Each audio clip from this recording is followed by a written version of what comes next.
Radial costarricense no se hacen responsables por las opiniones emitidas en este programa. Es tiempo de tender la red democrática y mostrar la Costa Rica del futuro hacia la cual debemos caminar. Con ustedes, Jonathan Prendas y Francisco Prendas, aquí por CRC 89.1 Radio.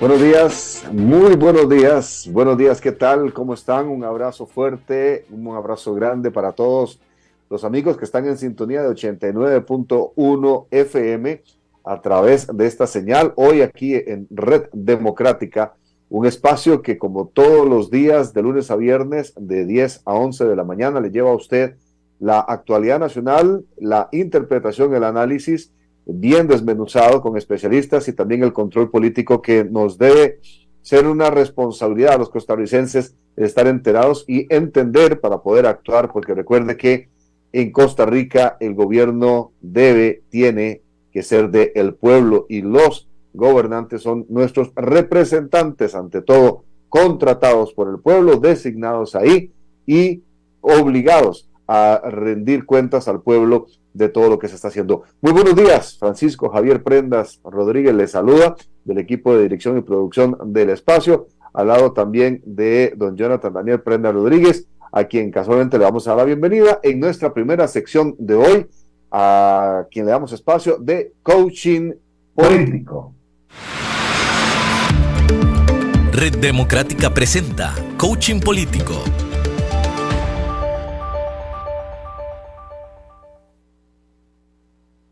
El día de hoy vamos a abordar un tema sumamente importante en la Asamblea Legislativa que se llama el resello. Recientemente, incluso en las noticias de 89.1 FM, se dio a conocer un tema importante, sucedió el día de ayer, que fue el tercer resello de una ley vetada por el presidente de la República. ¿Qué es eso de un veto y qué es eso del resello? Cuando los diputados de la República aprueban en segundo debate un proyecto de ley, pasa al Poder Ejecutivo para que el presidente la firme y así pueda ser publicado en la Gaceta y entre a regir de manera oficial para todos los extremos legales en Costa Rica. Sin embargo, el presidente de la República puede decir, básicamente, no está de acuerdo con este proyecto de ley y en lugar de firmarlo para aprobarlo, lo firma para devolverlo, es decir, para oponerse a ese proyecto de ley. Es en ese sentido donde después de que ese presidente hace ese acto, el plenario legislativo recibe el documento y está en sus manos volver a votarlo, poner 38 votos al menos sobre la mesa y decirle al presidente, disculpe señor presidente, nosotros Asamblea Legislativa sí queremos este proyecto de ley y en esa votación quedan firme y pasa a la Gaceta, es decir, se brincan la firma del presidente de la República. En esta administración del presidente Rodrigo Chávez, esta es la tercera vez en que la Asamblea Legislativa simplemente se salta un no de parte del presidente y termina votando o resellando por tercera vez un proyecto de ley. Eso es lo que está desarrollándose en este momento en la Asamblea Legislativa con un proyecto sumamente importante que es el sacar a Procomer de la regla fiscal, porque básicamente, en resumen, no hay una justificación para que Procomer, que no se financia por presupuesto nacional, pues vaya a tener esa limitación del gasto para sus operaciones normales. Así pues, Procomer, que se encarga de promover las exportaciones de Costa Rica obviamente fuera de nuestras fronteras, va a poder establecer todo lo que es la inversión de los productos costarricenses fuera de nuestras fronteras. Así tal cual las cosas, esta es la tercera vez, pocas veces ha ocurrido en la historia de Costa Rica que 3 veces una ley vetada por un presidente es resellada por una asamblea legislativa. Sucedió el día de ayer y esta es la explicación técnica de por qué sucedió. Este ha sido el coaching político del día de hoy y sin más demora pasamos al coaching financiero con don Daniel Zúcar. Red Democrática presenta Coaching Financiero. En el día de hoy estamos celebrando, o prácticamente en el mundo occidental se celebra el Día de San Valentín o el Día de los Enamorados o el Día del Amor y de la Amistad. Pero lo más importante acá, desde el punto de vista financiero, es que cualquiera de estas situaciones sigue estando presente la educación financiera en todos nosotros. Esto quiere decir que si bien vamos a celebrar un día especial, ya sea con nuestros seres queridos, amigos, parejas, etcétera, también debemos recordar que lo que vayamos a entregar, lo que vayamos a convivir, sea con valor y no con precio. Recordemos que acá lo importante es poder tener un buen, bonito y convivio con la persona que tanto queremos. Esto quiere decir que cualquier cosa, regalo, el momento de un almuerzo, de una cena, o precisamente si vamos a otorgar algún tipo de convivencia, porque vamos a pasar una tarde algo diferente, recordemos también de que si vamos a utilizar la tarjeta de crédito es algo que vamos a tener que pagar dentro de unos 30, 45 días, dependiendo de la naturaleza de esta herramienta en su banco o cooperativa mutual o sector financiero en la cual la haya emitido. Por el otro lado, recuerde también que si tiene un efectivo o menudo para poderlo destinar a esta celebración, que no sea una carga completa, no vaya a gastarse todo el dinero, aunque mañana, que es quincena, le puedan entregar otro dinero. Recuerde que hay muchos compromisos que también debemos seguir cumpliendo como personas adultas responsables, donde puede haber agua, luz, teléfono y otra gran cantidad de compromisos ya adquiridos por cada uno de nuestros núcleos familiares. Así que si vamos a buscar pasarla bien, tener algo de un agasajo o hacer este tipo de celebraciones, que esté siempre volcado en algo de valor. Recordemos que a veces darle tiempo a la persona vale más que cualquier regalo que usted le pueda comprar, por más caro que sea, y que desde el punto de vista de educación financiera no le vaya a usted a costar una parte grande de su salario, puesto que en realidad lo que vamos a hacer es algo bastante bonito para poderlo convivir. Otra de las cosas importantes que tenemos que también entender es que hoy en día hay una gran cantidad de ofertas que, si bien se pueden aprovechar puntualmente en el día de hoy, también podría utilizarlas más adelante, llámese el viernes, llámese el sábado, llámese el domingo, porque sencillamente la celebración es para pasarlo en un momento en agasajo y no específicamente en el día de hoy. Puede ser que haya algún tipo de oferta que no sea tan oferta, entonces también vale la pena esperar un poquito y poderlo disfrutar de esa buena manera. Total, acá lo que queremos es darles unos buenos consejos de educación financiera para que disfrutemos de lo mejor este día tan lindo como es el del amor y de la amistad.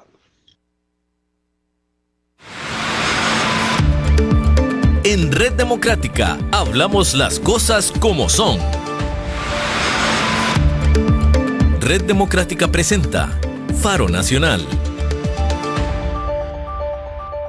Bueno, continuamos en Red Democrática, su programa de lunes a viernes de 10 a 11 de la mañana en Radio CRC, la cadena radial costarricense 89.1 del FM. Hoy le hemos intentado ganar tiempo al tiempo lo más posible porque tenemos una de las entrevistas más ricas, sustanciosas y profundas que podemos tener acá en estos micrófonos con un amigo, un especialista, alguien que realmente conoce de lo que va a hablar y sobre todo que se da a entender, porque yo siempre le digo a la gente, usted puede saber mucho, pero cuando usted habla, nadie lo entiende, de nada vale. El que sabe y se da a entender es el que es verdaderamente valioso. Así que con esta introducción Presento a don Jorge Padilla. Él es costarricense, internacionalista y máster en Derecho Internacional y Derechos Humanos por la Universidad Carlos III de Madrid, España. Además, estudió Derecho, Administración de Negocios Internacionales y Cooperación Internacional para el Desarrollo y Estrategia Política.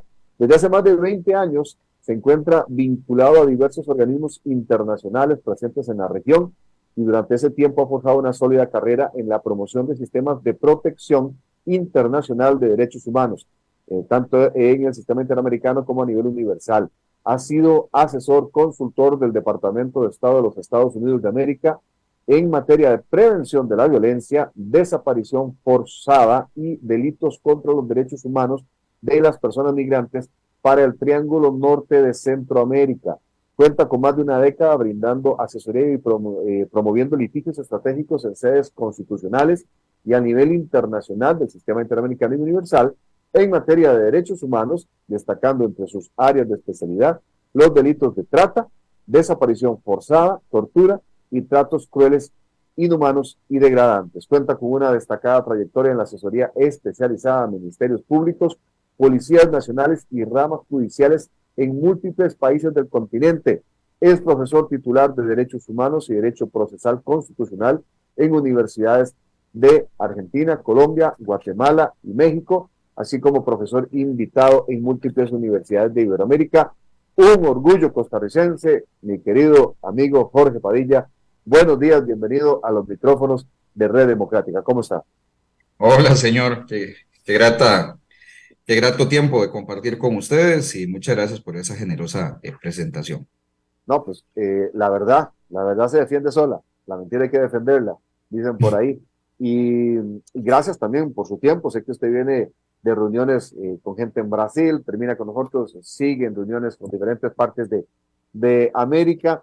Así que vamos a entrar en materia. La semana pasada nos ayudaste con un micro, al final una llamada, donde nos explicaste con la veracidad del caso y la interpretación respectiva de lo que estaba pasando en Nicaragua cuando fueron desterrados 222 nicaragüenses y declarados apátridas, o sea, les quitaron la nacionalidad y nos diste toda una interpretación. Ese día prometimos que íbamos a ahondar en el tema, pero quiero empezar con una pregunta un poco más general. ¿Cómo está la región? ¿Cómo está la región? Porque hay cosas que pasan afuera que a nosotros nos duelen acá. Entonces, desde todo este amplio tema de derechos humanos, ¿cómo está la región? Para terminar diciendo, ¿cómo está el país? Ardiendo. Realmente no podemos disimular los temas y las situaciones como son, porque la región verdaderamente está en una situación muy compleja. A ver, por donde quiera que lo veamos, nuestros países están en un tiempo donde están resistiendo, y hay que decirlo como es, ¿no? La democracia está resistiendo embates multifactoriales y estamos además en unas coyunturas muy complicadas porque no es lo mismo la situación que vivió Centroamérica durante los conflictos armados, donde había interrupción constitucional, a las situaciones gravísimas que están sucediendo para la garantía de derechos humanos o para el funcionamiento normal, digámoslo así, Francisco, del Estado de Derecho, en tiempos donde hay tanta violación de derechos humanos en normalidad constitucional. Y hago esa salvedad que siempre en clase y en otras reflexiones hacemos, y es porque la mayoría de las cosas que estamos viendo, y Nicaragua es el mejor ejemplo de ello, son situaciones explosivas que todo inició por un buen camino de los elementos básicos de la democracia formal o representativa, ¿no? Quienes llegaron al poder llegaron vía elecciones, quienes llegaron al poder lo hicieron de una manera, consolidada en un sistema, de reglas claras electorales, pero con el paso del tiempo eso se ha ido complicando, por decirlo de una manera decorosa. El tema de Nicaragua es el punto más explosivo que tenemos efectivamente en la región. Cuando hablábamos de la liberación de los 222, hablábamos del siguiente paso que inmediatamente dieron a nivel institucional, legal, constitucional, que fue una reforma al artículo 21 de la Constitución Política y que regula el derecho a la nacionalidad, agregando ese cintillo de serán despojados de la nacionalidad aquellos considerados o declarados traidores de la patria. Pero ve qué interesante las cosas que van saliendo con el paso de los días. Y es que conforme empiezan a hablar todas estas 222 personas, hago un paréntesis, que están muchos en una situación dramática humanitaria, porque así como algunas personas ya la estaban esperando, sus familiares que ya estaban en el exilio, hay un gran número, se cuentan más de 60, 70, que están en casas de acogidas o de personas que han tenido, digamos, el, el, el toque de corazón de poder llevarlos a sus casas, porque sencillamente no tienen el perfil político, no tienen el perfil empresarial, no tienen el perfil de influencia que otro grupo de, digamos, de esos 222 sí tenía, y que efectivamente están preocupados de caer en otro gran back, ¿no? Y sería casi la indigencia, andar rodando de estado en estado a ver quién se apiada, quién les da acogida, quién les recibe, quién los mantiene. Se han dado pasos importantes a nivel internacional. España ofreció inmediatamente darles por razones humanitarias, un pasaporte, o sea, una nacionalidad española. Eso vino muy bien. Pero figúrate que hoy, precisamente, medios nicaragüenses informaban de que previo a que ellos subieran al avión, les dieron un pasaporte nicaragüense, mira las contradicciones, con vigencia de 10 años, ¿verdad? Entonces, los envían al destierro con pasaporte nuevo durante 10 años y después dicen, ya ustedes no son nicaragüenses. Desde el punto de vista técnico-legal, no surte efecto inmediatamente esa reforma constitucional creo que fue el jueves, ¿no? El 9, porque además todo lo que implica reforma constitucional, como en todos nuestros países, tiene que pasar por varias legislaturas, ¿no? Entonces falta otra legislatura que apruebe esa reforma, que apruebe además la adopción de la ley que regula el despojo de la nacionalidad, que también la comentamos en su momento, en esos minutos. Así que, digamos, falta todo un trecho para que esto tenga validez. Lo que nosotros presenciamos la semana pasada en Nicaragua es lo que el Estatuto de Roma tipifica como un crimen de lesa humanidad. Simple, o sea, no hay que llamarlo de otra manera. Un destierro, una forzosa expulsión colectiva por razones políticas, nacionales, religiosas, raciales. O sea, si uno se pone a hacer el perfilaje de los 222 que iban en ese avión, habían unos muy conocidos, pero otros simplemente habían sido estudiantes que se sumaron a una manifestación en el 2018. Y un día salieron y dijeron, pues esto no puede seguir igual, esta pareja presidencial se tiene que ir. En fin, digamos, ahí hay un mosaico de personas que proceden de todo Nicaragua, que obviamente no están en el foco de la atención de los medios, que son personas que le asisten derechos y que su único pecado fue salir a la calle y alzar la voz y decir y ejercer sus más básicos derechos civiles y políticos frente a una tiranía que no tiene ni dignidad ni escrúpulo. Eso es lo que vimos nosotros la semana pasada. Pero la región arde. O sea, si usted ve las listas o los indicadores que, digamos, organismos internacionales por estos días publican, ahorita vamos a hablar, por ejemplo, el índice de percepción de la corrupción de Transparencia Internacional que se publicó el 31 de enero pasado. Pero si uno ve otro tipo de indicadores, uno ve un deterioro en nuestra región. Uno ve cómo ciertos estados en uso de sus facultades, entendamos las típicas, digamos, los típicos instrumentos que tiene un país como Estados Unidos al hacer y emitir sanciones a ciudadanas o ciudadanos o a estados en concreto por violaciones a los derechos humanos, por una acentuada corrupción en el aparato estatal, por una, ¿cómo le podríamos llamar? Un sistemático deterioro de las reglas más básicas del Estado de Derecho. Nuestra región, entiéndase Centroamérica, de los 5 países, 4 tenemos personalidades o sancionadas, o tenemos expresidentes en la cárcel, o tenemos magistradas o exmagistradas y exmagistrados que están censurados, que tienen congelados sus activos, que le han retirado toda posibilidad de acceso a, digamos, a las inversiones, empresarios que también han coludido con el Estado, digamos, en cuestiones de corrupción. Entonces, ahí, Francisco, la región tiene un hervidero que nos está llevando a ver pequeños síntomas de pequeños o microestallidos que se pueden convertir en una gran crisis institucional. Comunicadores sociales, colegas tuyos en Guatemala, en México, para sumar un poquito más hacia el norte, en El Salvador, En Honduras, ser comunicador es prácticamente una sentencia de muerte, ¿no? Estamos viendo lo complejo que es la elección de los magistrados de las altas cortes en nuestros países.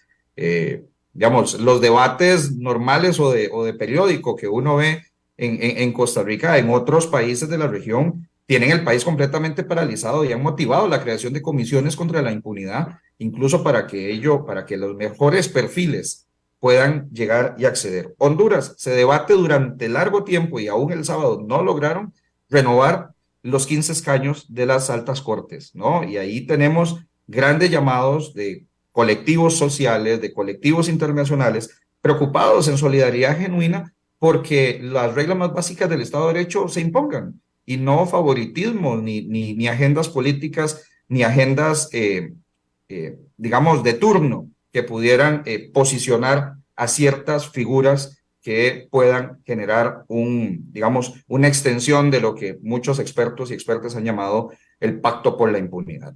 Hoy en la mañana comentábamos varias personas de cuáles son esas génesis de una región tan descompuesta, y es precisamente en ese pacto de impunidad que ha prevalecido durante tantísimo tiempo, ¿no? O sea, es como ver estas muñequitas rusas, ¿verdad? De madera, de que una capa tapa a la otra a la otra, y así sucesivamente. Y eso es una metáfora que nos podría ayudar a entender cuál es la línea de la corrupción, ¿verdad? En el punto más bajo, esa persona o esa persona funcionaria que comete un acto de corrupción, cómo va asegurándose que la línea de mando hacia arriba pueda ir acuerpándolo, y el crimen organizado ha permeado eso. Entonces, verdaderamente tenemos ahí un mosaico donde graves situaciones asociadas a una regla básica de juego, de libertades, de garantía, donde lideresas y líderes sociales puedan trabajar con condiciones mínimas de protección, donde los periodistas no sean no solamente perseguidos por el crimen organizado y que sus vidas atenten,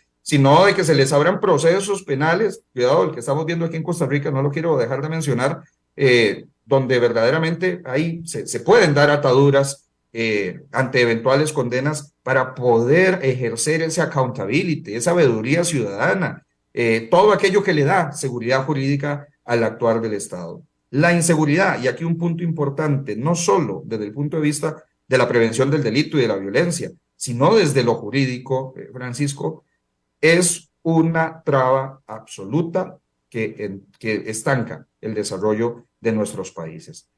Hay peligrosas figuras legales que son casi derechos llave para generar represión a colectivos que piensan distinto, que tienen una postura política, que creen distinto también en nuestros países. Y eso es profundamente peligroso. Hay graves problemas institucionales. Creemos que no está pasando nada, porque no estamos en guerra, porque no estamos digamos, en una situación como la que vivió Centroamérica en los 80s, con conflictos armados evidentes, pero hay reglas del juego muy peligrosas que se están acentuando. El Salvador y su estado de excepción, que ya va a cumplir un año, cuando las reglas de esos estados de excepción deberían tener criterios de proporcionalidad, de temporalidad, una finalidad, una legalidad. Yo estuve en El Salvador antes de que finalizara el año y caminé después de las 9 de la noche por un San Salvador que antes tal vez no se podía caminar, pero ojo, ¿cuál es el costo o hasta dónde estamos dispuestos a permitir cómo las libertades individuales se pueden ir cercenando para controlar otro tipo de situaciones, entiéndase la seguridad?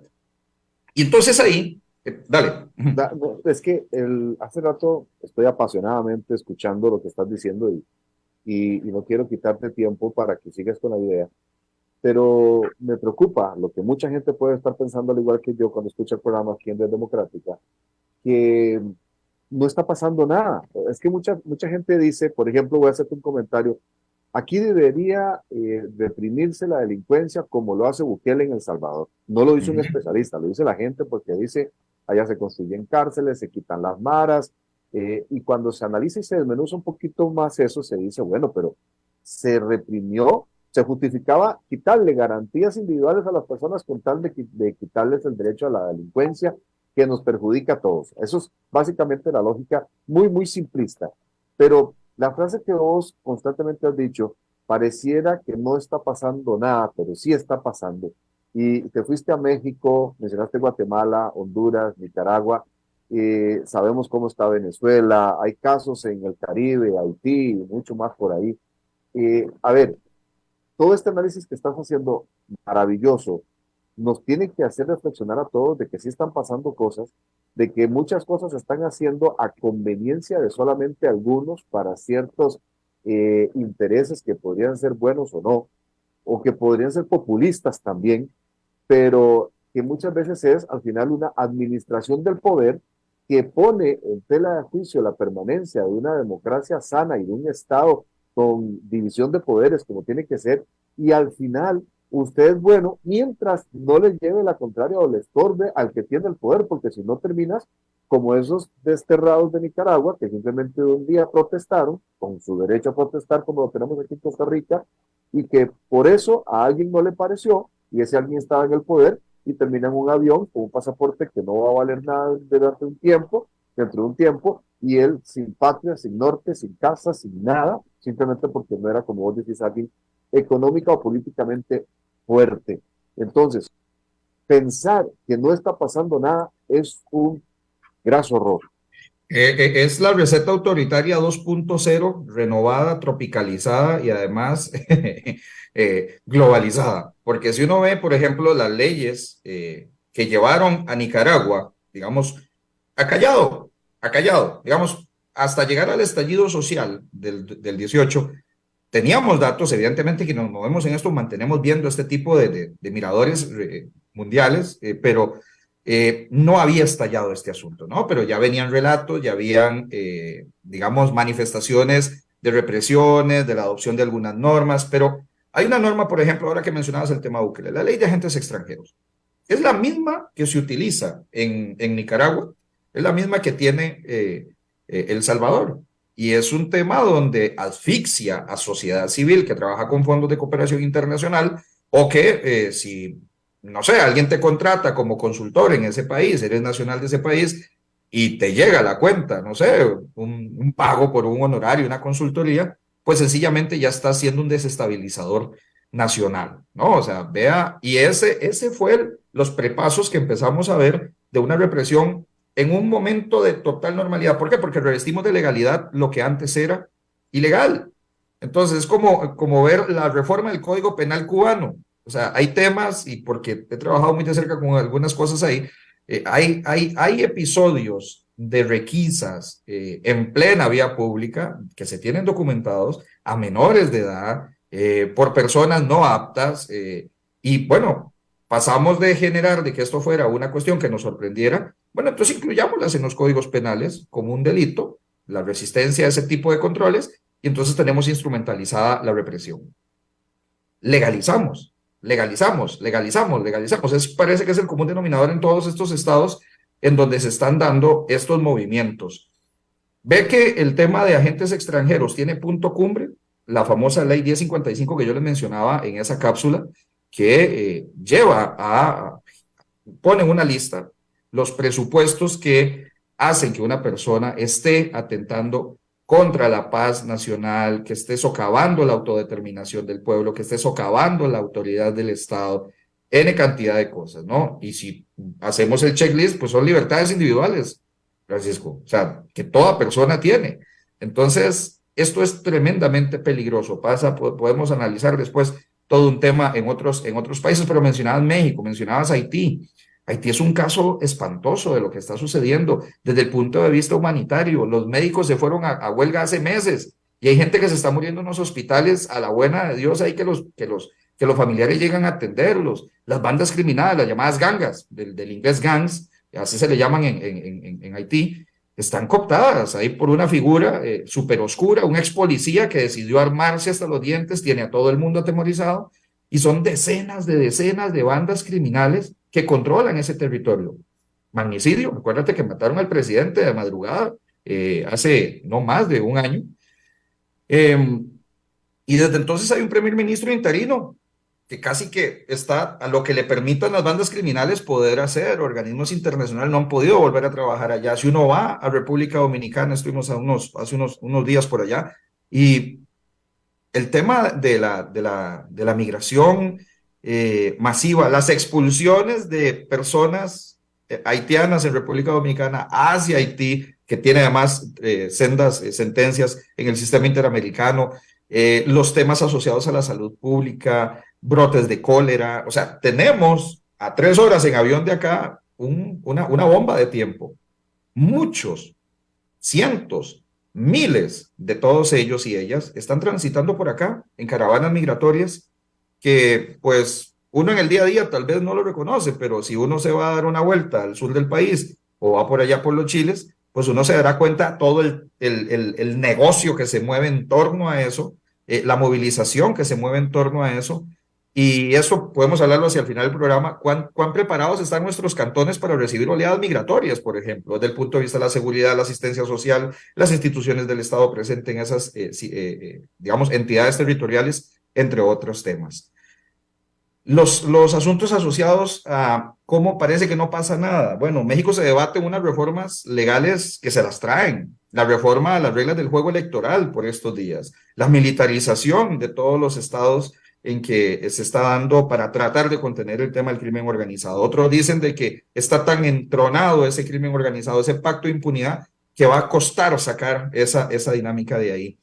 Naciones Unidas publicó un informe hace un par de días sobre las situaciones espantosas que ya lo sabíamos, pero que además ya ahora involucran o supuestamente involucran a autoridades panameñas que dan acogida a personas migrantes en el tapón del Darién.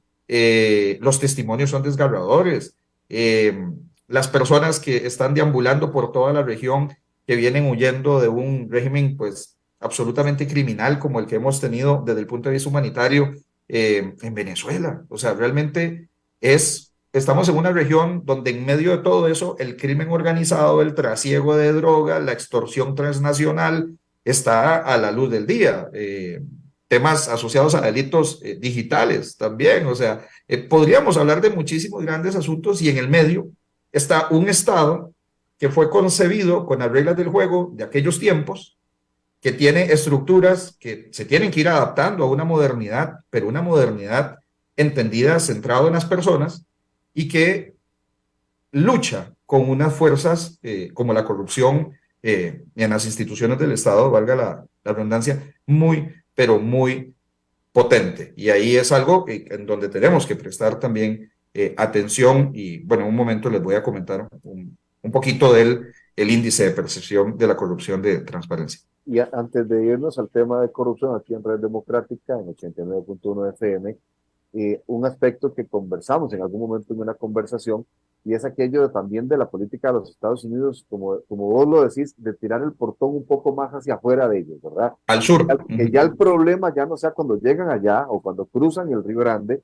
sino que el problema sea de terceros países. Ya no es asunto mío, yo negocio con usted verá cómo hace su país, pero que no me llegue el problema a mí, dicen los. Sí, la política tercer país seguro, efectivamente, y este es, digamos, un instrumento que se ha utilizado desde la administración Trump y que le ha costado muchísimo a la administración Biden poder trabajar y manejar.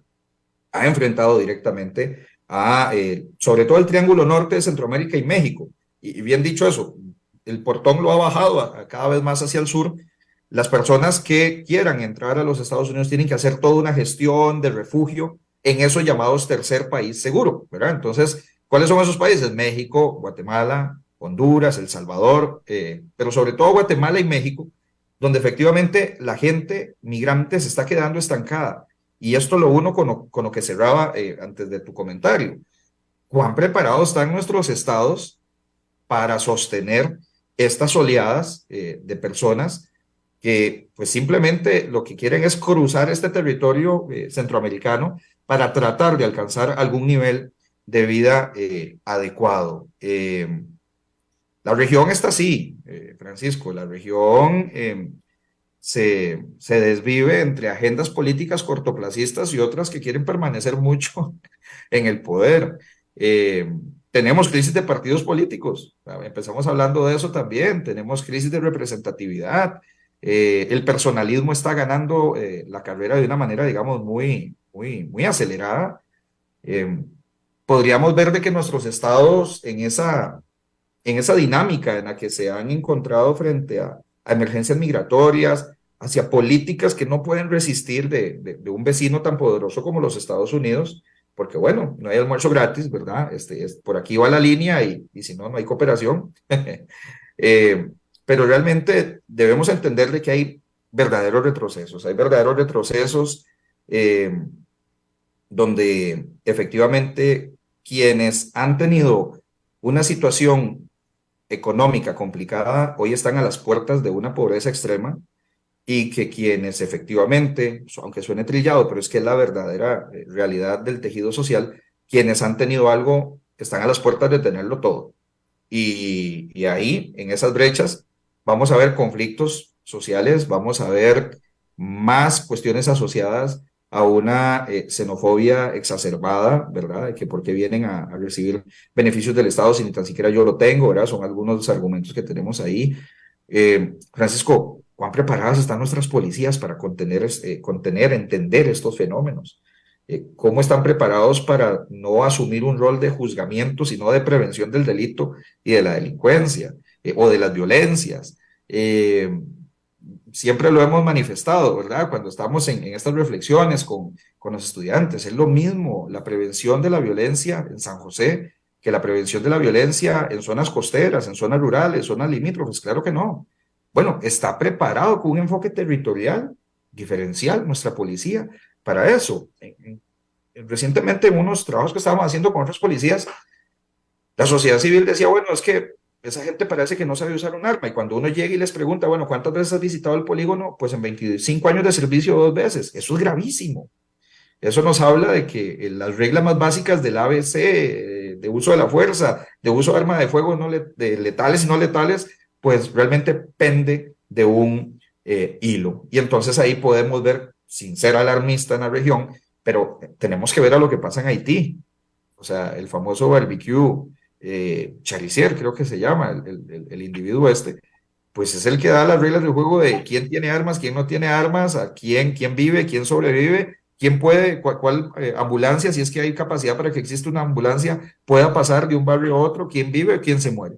Y eso nos habla de, pues tal vez de una emergencia que a veces no estamos tan dispuestos a analizar para ver cómo le entramos y preferimos seguir viendo, pues, de que aquí todavía no pasa nada, cuando en realidad estamos a las puertas de situaciones muy críticas, Francisco. Voy a pedirte que sostengas esa frase de situaciones muy críticas, porque realmente quisiera tratar de prospectar, si cabe la palabra, cómo nos puede doler a nosotros en Costa Rica.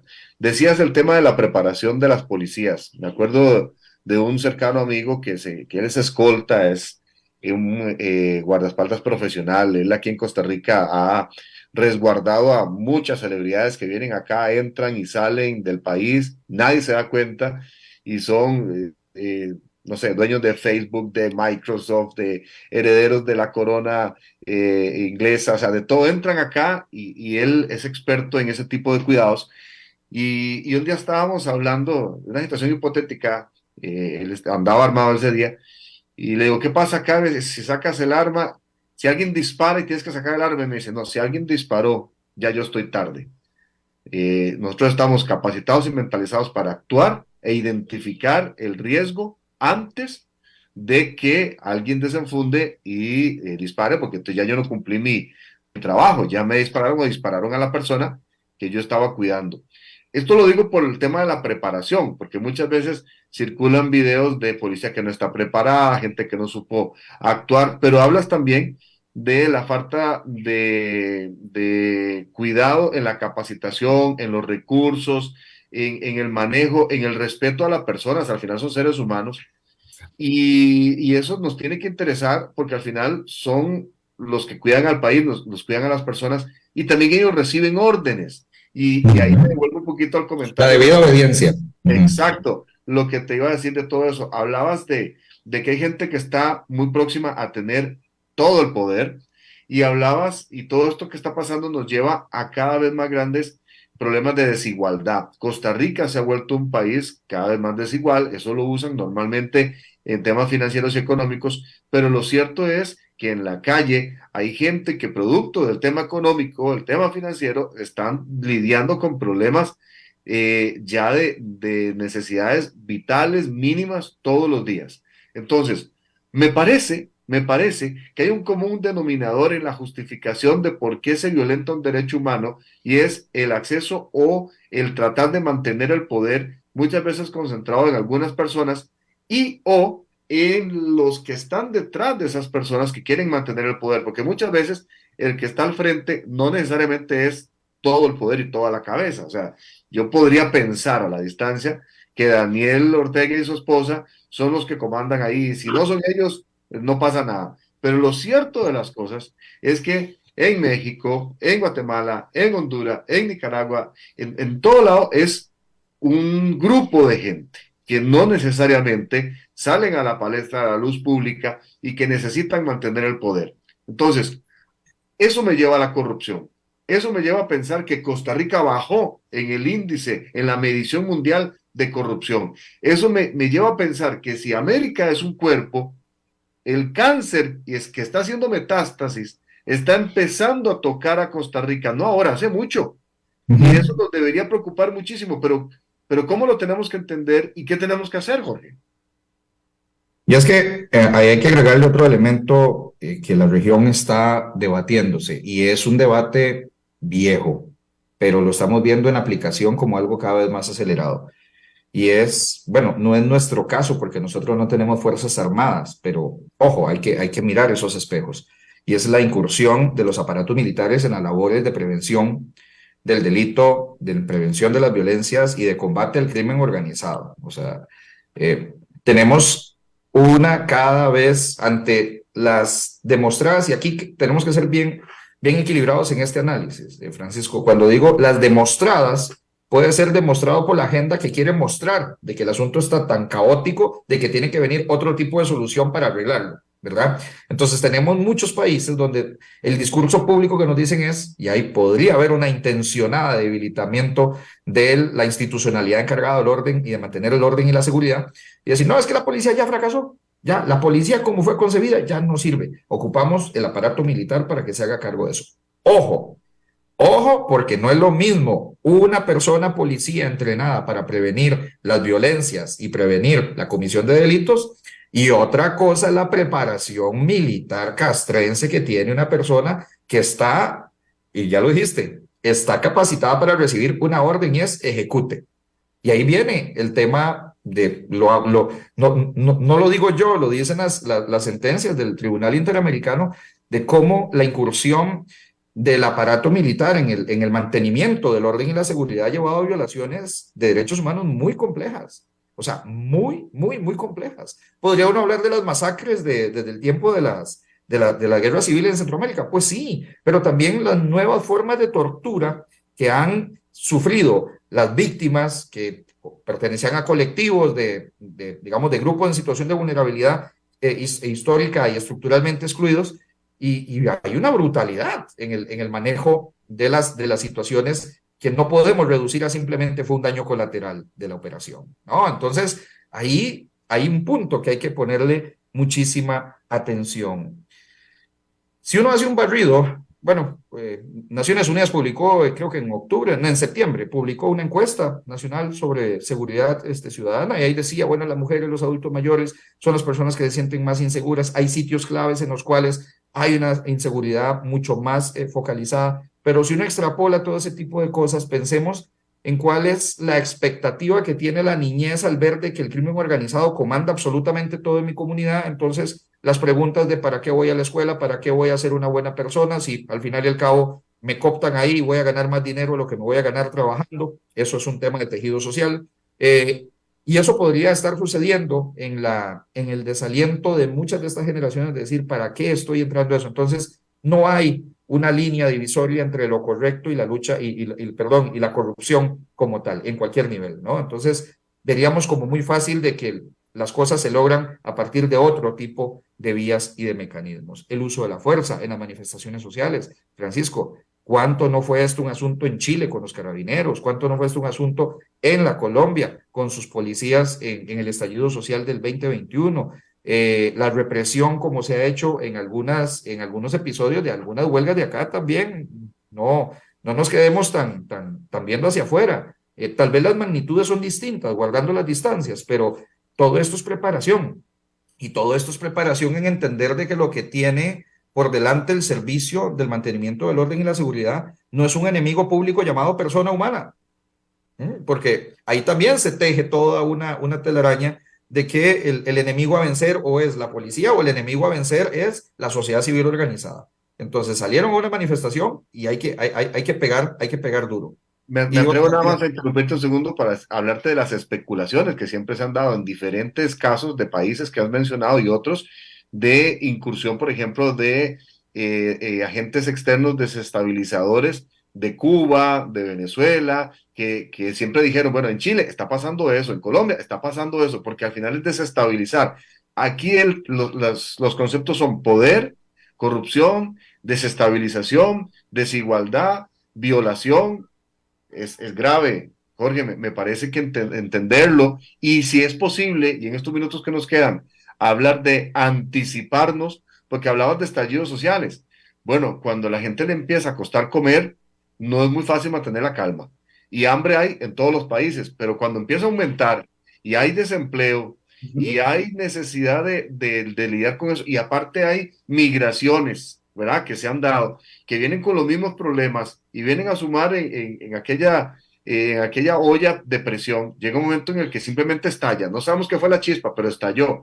Y yo no creo, sinceramente, yo no creo que ningún país y tampoco Costa Rica esté listo para contener, no anticiparse, pero tampoco contener un estallido social. Pero mira, ¿y cuáles son esos microestallidos? Uno lo va viendo. Por ejemplo, en estos días se reportaba que ojo, porque este es un tema, estás haciendo un enfoque desde el punto de vista de las necesidades más básicas de las personas que lleva a estallidos. Pero también los estallidos son producidos cuando nuestro Estado no tiene la capacidad para articular y canalizar las demandas que no solamente desde el punto de vista económico se den, por ejemplo, el acceso a la justicia, el conocimiento de la verdad ante situaciones donde se supone el Estado pudo haber estado implicado. Imagínate que en México, por ejemplo, las familias desesperadas, las familias de desaparecidos, ni qué decir los de Ayotzinapa, ni de otras grandes masacres como las del norte de México, familias desaparecidas producto de esta rampante guerra contra el narcotráfico, están tapando las principales vías en México, y no pensemos en el DF, no, pensemos en las arterias que comunican a puertos, a aeropuertos, donde se mueve verdaderamente digamos, los canales de desarrollo de un país, y están llegando a extremos de tomar algunas figuras reconocidas de estas instituciones y prácticamente, pues no secuestrarlas, pero sí mantenerlas ahí apresadas en algún momento, exigiendo respuestas porque el Poder Judicial no les da respuesta, la Fiscalía no presenta cargos, hay una red de impunidad muy grande. Entonces, también las causas de los estallidos sociales no solamente por un tema de que la gente se quedó sin trabajo o está en una situación de exclusión muy compleja, también se están dando porque el Estado se está convirtiendo en incapaz de dar respuestas mínimas institucionales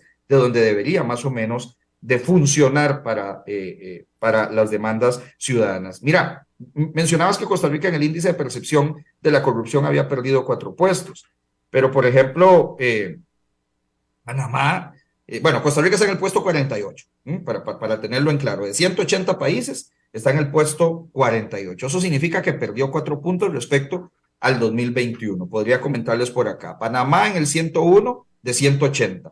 Mantuvo posición con el 2021. El Salvador en el 116, pero perdió un puesto con relación al 2021. Vamos a ver la medición del próximo año que ya toma en cuenta el tema del estado de excepción prolongado que ha vivido. República Dominicana, para seguir con esa mirada regional, en el puesto 123, gana 2 puestos con relación al 2021. Ciertamente hay una percepción de que hay un desarrollo, digamos, que ha traído la nueva administración, pero tiene ese vecino que lo mantiene en una presión muy grande como es Haití y situaciones de carácter estructural, sobre todo las policías que están en constante revisión y reforma. Guatemala en el puesto 150 de 180. Ojo, nos vamos acercando a la parte más alta de los malportados, ¿verdad? 150 de 180, pierde un puesto. La elección de la fiscal general, la reelección de la fiscal general, la persecución que se está dando a los fiscales que se encargaban de temas de corrupción, destituciones arbitrarias, en fin, ahí hay otro gran asunto que yo no descartaría un estallido social a menos de 12 meses de las situaciones que se están dando ahí. Viene un nuevo proceso electoral. Han estado cambiando las reglas del juego electoral. En realidad, ahí hay mucho que ponerle atención.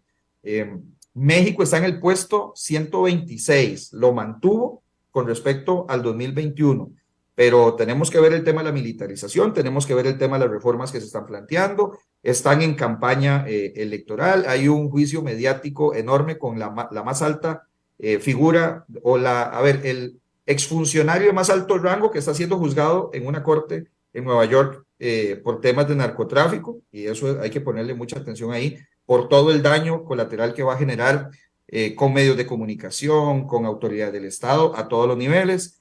Honduras en el puesto 157. Este es uno de los casos más complicados porque, aunque mantiene el puesto con respecto al año pasado, digamos, la detención y deportación de su expresidente a semanas de haber entregado el poder y todo lo que ha implicado el tema de la corrupción, el crimen organizado, hay que ponerle y prestarle muchísima atención. Estamos a nada caminando, o estamos a nada en un autobús, o a nada en un avión de países que tienen pues una situación muy complicada, y por supuesto Nicaragua, ¿verdad? Que es el rey de la lista a nivel regional. Puesto 167 de 180. Jorge, nos quedan 5 minutos. Siendo vos vamos a ponerlo coloquialmente, un vaquiano de los derechos humanos en la región, y habiendo diagnosticado la situación como nos la has explicado amplia y detalladamente en este programa, ¿qué aprehensiones tienes con respecto a Costa Rica? ¿Qué dirías? Ojo, hay que tener cuidado, ojo, revisemos esto, porque no vivimos en otro planeta.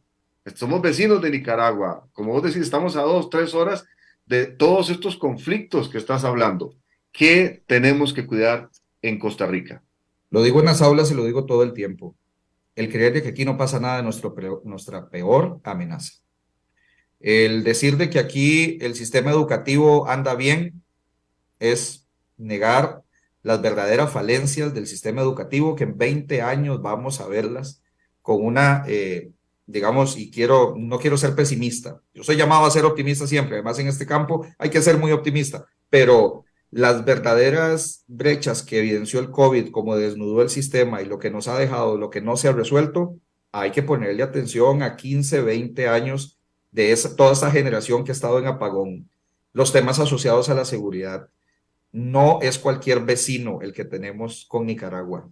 En política exterior hay todo un reto que hay que ponerle mucha atención. Nicaragua y sus sociedades por el oro, con Irán, con Rusia, los temas de inteligencia que se manejan al otro lado de la frontera, hay que ponerle mucha atención. La situación migratoria que viene a desnudar muchísimas de las capacidades institucionales en la seguridad social, entre otras, tenemos que prestarle mucha atención.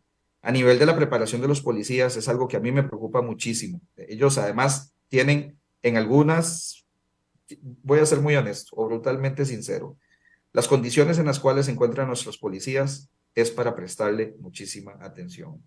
Las comisarías o destacamentos o el lugar donde ellos están, los uniformes, la capacidad que tengan para responder a situaciones complejas, su preparación, es de ponerle muchísima atención. La polarización social que hay, de que creer que hablar de derechos humanos es solamente de un lado o de otro, de las antípodas ideológicas, es también un asunto que nos enfrenta como sociedad. Y esto se debe romper con un enfoque multidimensional, territorial, diferencial. Hay que ir a las alcaldías a ver qué es lo que está pasando, a ver cómo se aplica una nueva forma de la administración descentralizada con base en estos grandes retos. ¿Cómo están nuestros fiscales? ¿Cómo están nuestros jueces, nuestras juezas preparadas para grandes asuntos? ¿Qué pasa cuando entramos a listas como la que entró hoy en Costa Rica en la Unión Europea, por ejemplo, ¿no? Ese tema asociado a la cuestión fiscal. ¿Qué pasa cuando recibimos sentencias de un tribunal? Satanizamos todo lo que eso significa, satanizamos todos los sistemas de protección internacional. Cuidado porque ahí tenemos reglas del juego definidas que no son otra cosa que la misma actuación del Estado comprometiéndose a través de tratados internacionales para elevar los estándares de calidad de todas las personas. Sigo siendo optimista, creo que todavía se pueden hacer muchas cosas y hay mucho por trabajar, pero la región, y termino con la frase que dije, está que arde. y la verdad es que no podemos bajarle la guardia, Francisco. Estás muteado. Muchísimas gracias, de verdad, muchísimas gracias por tu tiempo, que es lo más valioso, toda la explicación, la sabiduría que has tenido para explicarlo y que se entienda. Te agradecemos de parte de Red Democrática, muchos costarricenses que están escuchando a través de la 89.1 del FM. Llegamos al final, pero te invito cordialmente para que en próximos días, otras semanas, vengamos a hablar de otros temas, ¿verdad? Que no nos da la cobija de una hora para abarcarlos. Hay muchas cosas de conflictos, sobre todo internacionales, China, Estados Unidos, que el tema de Corea del Norte, su conflicto con Corea del Sur, el tema de la guerra de Ucrania con Rusia. O sea, hay tantas cosas que al final, y cuidado, y lo digo para que tengan cuidado, usted se forma un criterio de solamente lo que ve en redes sociales o en medios de comunicación. Métase esto en la cabeza. Todo ya va sesgado. Usted tiene que investigar muchísimo para formarse un buen criterio y el mejor criterio. Gracias, Jorge, muy amable. A la orden, buen día y saludos para todos y todos. Gracias, costarricenses. Un abrazo fuerte de parte de Francisco Javier Prendas Rodríguez, don Jonathan Prendas, aquí en Red Democrática. Buen día y que la pasen muy bien.